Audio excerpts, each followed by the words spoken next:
Most people are not super wealthy, but we all have an idea of what it might be like to be a wealthy person. We watch them on TV, we follow them on Instagram, we read their blogs and autobiographies. Unfortunately, that awareness of how the other half lives doesn't happen much in the other direction. How do you know? I mean, your explanation of how poor people know the struggles and benefits of being wealthy is TV, which is not the best portrayal of life. But since wealthy people have more leisure time, we can assume. How do you know that wealthy people are not watching how poor people live through TV?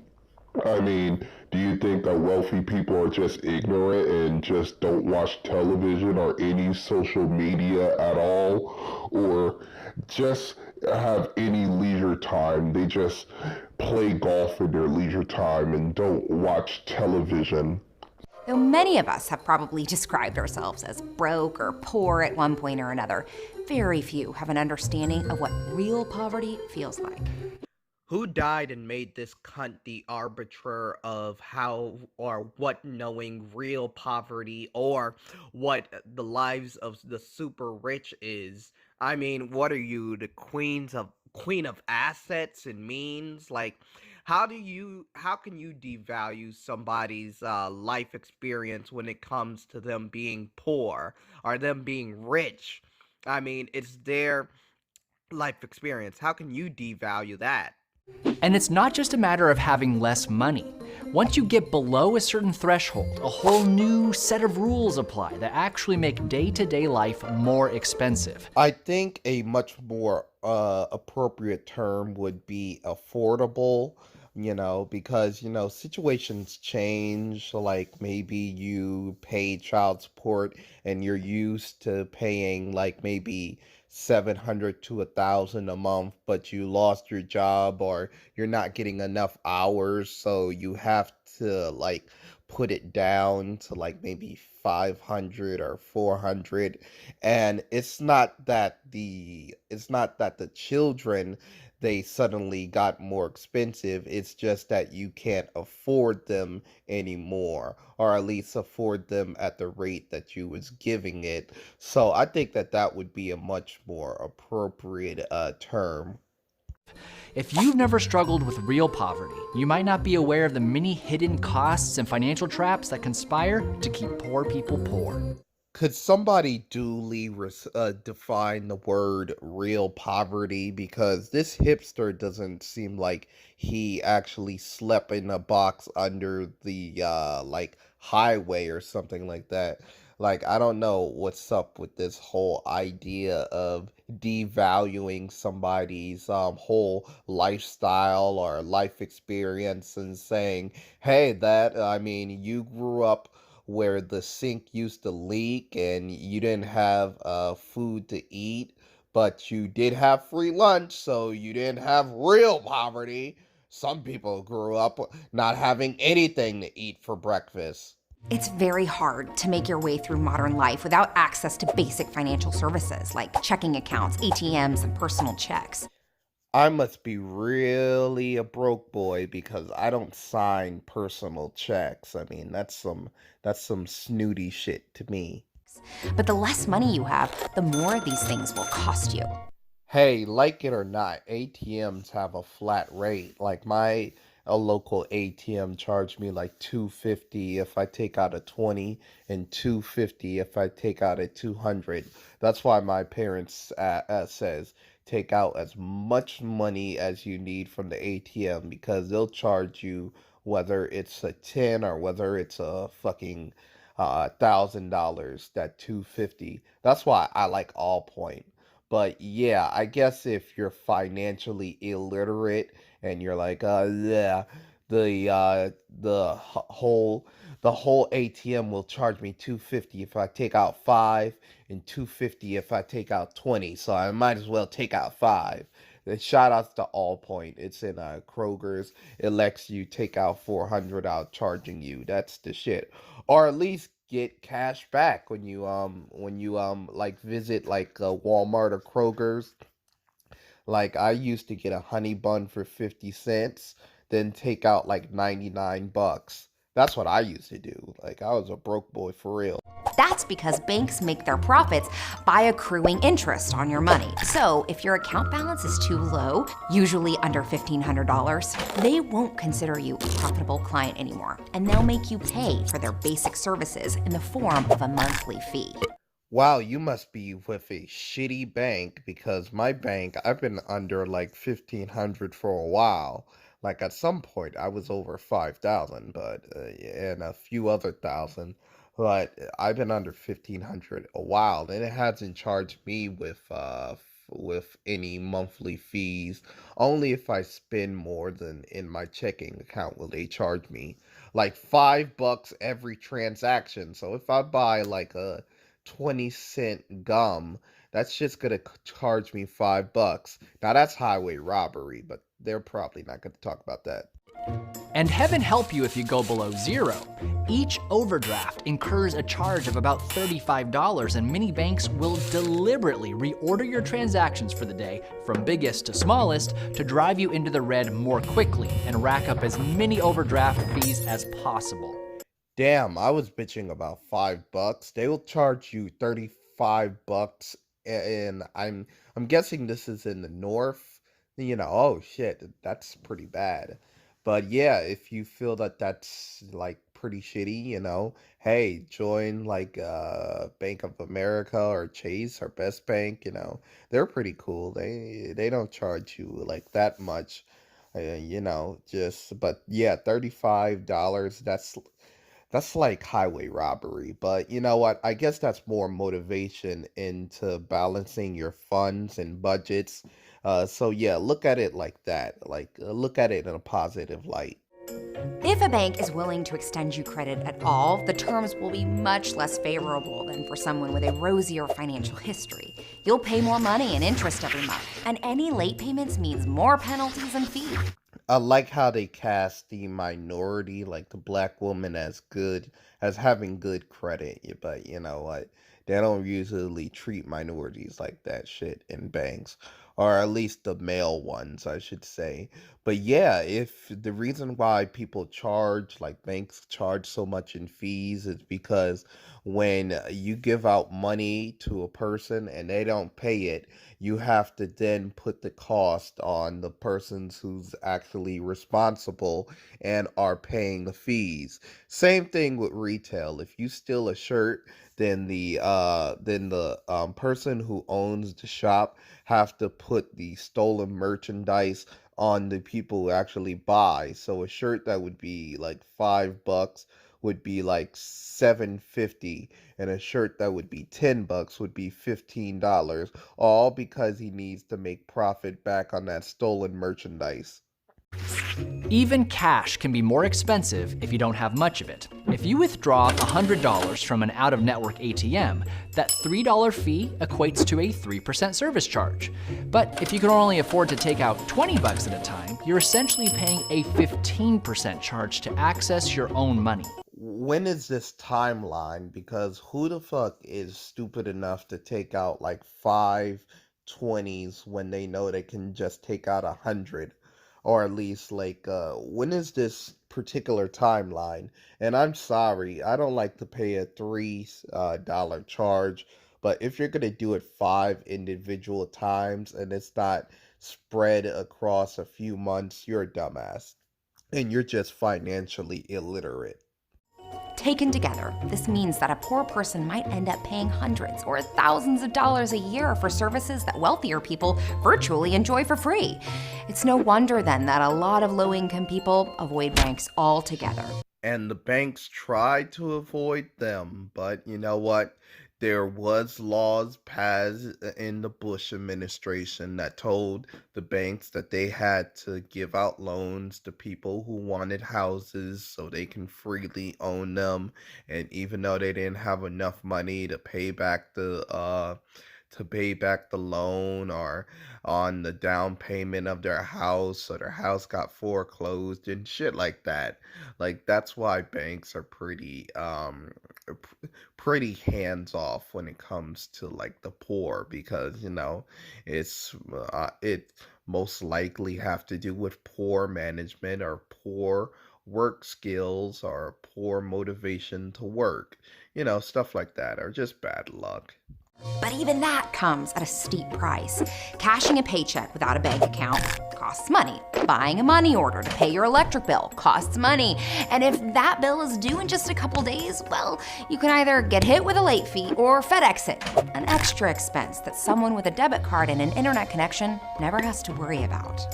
Or you could deal in a job that pays you a lot of cash, or just fully cash. I had a customer tip me $100 this like Saturday, and I was jumping for joy, even though I have a bank account, but still having $100 on your hand is pretty cool. If you're just gonna be that like stingy to not have a bank account or any type of bank information, you could just deal in a cash only jobs. There's many of them where you can just earn cash. I know fellow waiters who make like $300 a night, like in cash, and the business will pay you in cash, and that's what's up. If you think that dealing with credit card debt is bad, thank your lucky stars you've never dealt with a payday or car title lender. These businesses are often the only recourse for people without credit cards, and their interest rates reach upwards of 800% annually. The whole payday thing is basically almost the equivalent of being a bail bondsman. A person have to put up like bail bonds and stuff like that, and they could skip their bail, and then you would have to fine them, and then your family would be held responsible and have to still pay the bail bondsman, shit like that. So usually with people who do like payday and stuff like that, they usually have bad credit. So of course they would have to up the fees, kind of like what the US government does. Like if you have a seatbelt fraction, like I knew like a family member of mine, he got fined for $15 for not wearing his seatbelt, and then he didn't go to court, so they put him on probation, didn't go to probation. So not only did they up the fine to $500, but the police are still looking for him because he's going to jail for like 8 months. He had other fines, but still, he refused to pay the government. Not only does it cost more to borrow and spend money, but what you spend it on is often more expensive. If you have to feed a family on a tight budget, buying in bulk at a supermarket is usually the best option, but not one available to many poor people. Even if they had the cash on hand to buy weeks worth of food in one trip, how is someone who depends on public transportation supposed to get it home? On their lap on the bus? Number one, how come you're having a family when you're fucking poor? Number two, if you're transferring food and you have a family, how about your family members could hold some of the food instead of putting it on the lap on when you're on a bus? If you're having a family like that, why don't you have your family help you in? Just make good choices in life. Big food retailers, ones with enough purchasing power to offer low prices, are notorious for avoiding poor neighborhoods, and people who live in these so-called food deserts often lack the mobility to cruise around town bargain hunting. Instead, they're stuck with local convenience and corner stores whose prices are much higher. Or they rely on fast food, which can seem cheap in comparison, but is actually more expensive than cooking at home, to say nothing of the long-term health risks. So in these quote unquote food deserts, I mean, there isn't a Walmart or Kroger's around there. And even if there's not, there isn't any public assistance that will give out food. Do you know how many people are on food stamps and EBTs and get all they want? Like I'm talking about snacks, cookies, steak, shit like that. So yeah, I don't know what fictional town you are talking about. You never really give examples to this. And yeah, I see you pretty much giving a middle finger to the small little convenient shops. The reason why they have to up prices is because it's easy to steal over there. And as I said earlier, when you steal, they have to mark up prices to make back that revenue that they lost. So yeah. Rent can also be more expensive. Most landlords require a security deposit between $500 and $1,000 to move in, an impossible sum for people barely scraping by. And in that case, your only option, other than homelessness, might be a low-end extended stay motel, which typically don't require deposits, but cost way more than an apartment in the long run. And they often lack amenities like kitchen appliances and laundry that save apartment dwellers time and money. Who the hell is paying rent for $750 a month? I wish I was doing that. I'm paying $1,000 in rent, added with utilities and water, gas. It's about $1,000. So $750 in rent is pretty damn awesome. And I live in a neighborhood where you have to make three times the rent. And the reason why, like homeowners and landlords do that is because they want to make sure you got enough money to pay them every month, because every time they have to kick out a tenant and look for a new one, that's money out of their pocket. So I get what they're saying, but damn, $750 in rent sounds pretty damn awesome. But then again, I live by myself. Fuck that. They say time is money, and the less money you have, the more time you have to spend on everyday tasks. Waiting at the bus stop, waiting at the laundromat, waiting at overcrowded clinics and public offices.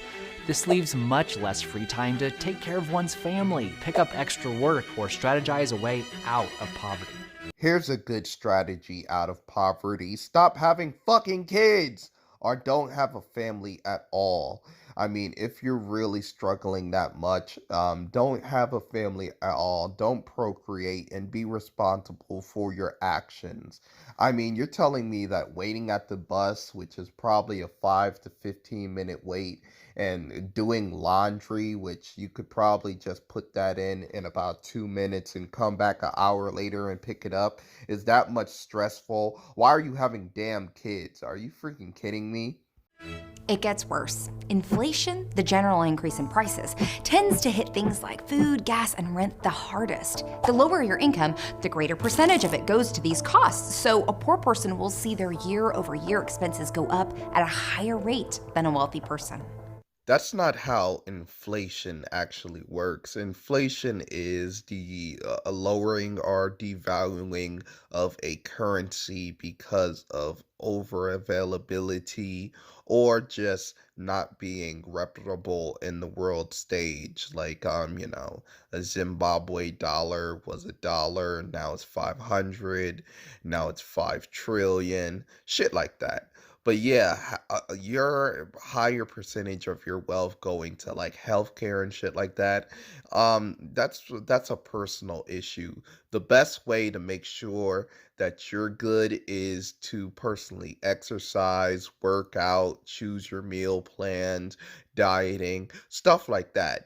You're your own doctor way before somebody else can be your doctor.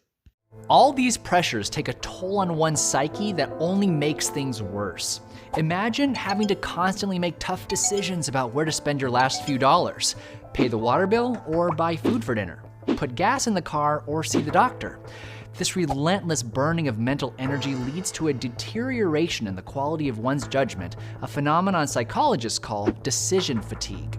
It's why someone might visit a payday lender when they know it's a bad idea. They're so exhausted that they'll settle for a quick fix, even if it will lead to more problems down the road. This decision fatigue sounds like Peter Pan syndrome, or you're just a beta. You don't want to make choices or hard choices, everyday choices for yourself.